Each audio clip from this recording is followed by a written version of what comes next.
आप देख रहे हैं ट्राइबल एक्सप्रेस न्यूज।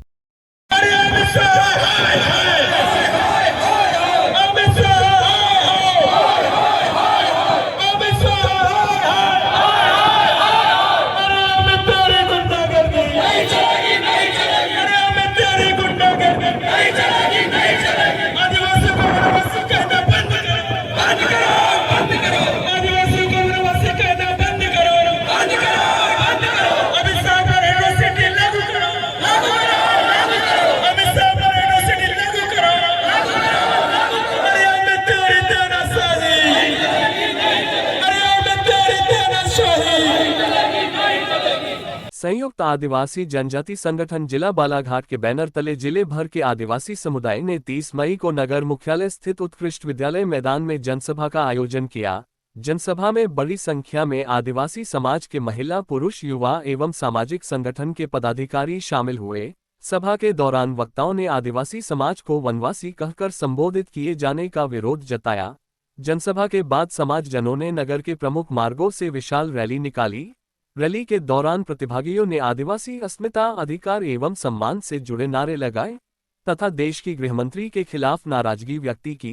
रैली के समापन पर जिला प्रशासन के माध्यम से महामहिम राष्ट्रपति के नाम ज्ञापन सौंपा गया। राष्ट्रपति के नाम से ज्ञापन सौंप गए ज्ञापन में उल्लेख किया गया कि 24 मई 2026 को दिल्ली के लाल किला मैदान में आयोजित एक कार्यक्रम में गृहमंत्री अमित शाह के द्वारा आदिवासी समाज को वनवासी शब्दों से संबोधित किया गया, जिससे देश भर के आदिवासी एवं जनजाति समुदाय की भावनाएं आहत हुई है।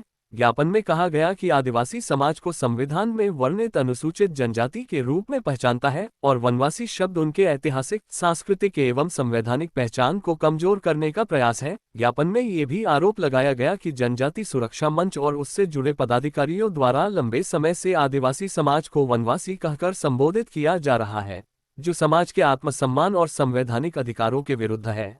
संगठन के ऐसे कृत्यों को अन्याय, अत्याचार और आदिवासी अधिकारों को समाप्त करने का सुनियोजित कार्यक्रम बताया गया। ट्राइबल एक्सप्रेस के लिए संवाददाता पी.के. तारम की रिपोर्ट। बताएंगे, आज आप लोग ने रैली निकाली है, विरोध प्रदर्शन कर रहे हैं आप। इस प्रकार से हम आदिवासियों की जो पहचान है उसको बदलने की जो कोशिश की जा रही है, इसी तारतम्य में जो अभी 24 मई को जो दिल्ली के लाल किले मैदान में जो एक बड़ा जनजातीय सुरक्षा मंच का कार्यक्रम हुआ है, वहाँ पे के मुख्य जो अतिथि थे वो आज देश के गृह मंत्री अमित शाह जी थे और इतने बड़ी जिम्मेदारी भरी पद पे बैठे हुए हैं और उन्होंने 15 करोड़ आदिवासी, लगभग 15 करोड़ आदिवासी इस देश में रहते हैं। उनकी पहचान जो आदिवासी है, जो सहजता से सामाजिक और सांस्कृतिक रूप से हम लोग स्वीकार करते हैं, और उन्होंने जिस प्रकार से वनवासी कह कहकर हमको बुलाया है, भाई वनवास कौन करता है? जिसे वनवास करने के लिए दिया जाता है। हमारे रामायण में देख लीजिए कि हमारे रामायण में जैसे प्रभु राम को 15-14 साल का जो वनवास दिया गया था, वो वनवासी कहलाते हैं। लेकिन वहीं पे अगर हमारी शबरी माता उस समय थी, उसे आदिवासी कहा गया। तो भाई ये हमारा जो पहचान है वो बदलने की कोशिश क्यों की जा रही है? इस देश में ये प्रूफ हो चुका है, आर्कियोलॉजिकल जो एविडेंस है, जो हमारे एंथ्रोलॉजिकल एविडेंस है, बायोलॉजिकल एविडेंस है और जियोलॉजिकल एविडेंस है, वो पूरे प्रूफ करते हैं कि इस देश का जो मूल बीज है वो आदिवासी है। और ये सब होने के बावजूद इस प्रकार से जो षड्यंत्र किया जा रहा है, उसका पूरे देश में पूरे आदिवासी समाज, जो चाहे वो मुंडा हो, चाहे संथाल हो, चाहे वो भील हो, चाहे वो गोंड हो, चाहे प्रधान हो, चाहे बैगा हो, ये सबको में रोष है और हर प्रदेशों में ये विरोध प्रदर्शन चल रहे हैं।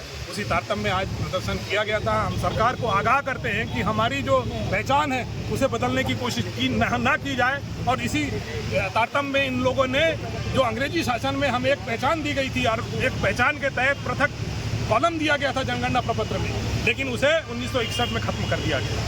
ये सबसे बड़ा षड्यंत्र है और हमें किसी विशेष संगठन में हमें शामिल करना चाह रहे हैं, विशेष वर्ग में शामिल करना चाह रहे हैं। और मैं स्पष्ट कहता हूं कि आरएसएस का जो मुख्य एजेंडा है, उन इन आदिवासियों, 15 करोड़ आदिवासियों को हिंदू में शामिल करने की कोशिश की जा रही है, जबकि हम लोग 65,000 साल का यहाँ पे प्रूफ देने के लिए तैयार है। और ये एविडेंस जो मैंने बताया है वो सरकार के पास में है, लेकिन फिर भी ये बदमाशी हो रही है कि इस देश का सुप्रीम कोर्ट उस पर क्यों नहीं एक्शन ले रहा है कि इस देश का जो आदिवासी है वो उसको आदिवासी रहने दिया जाए। और यहाँ तक कि ये भी प्रूफ हो चुका है, सुप्रीम कोर्ट ने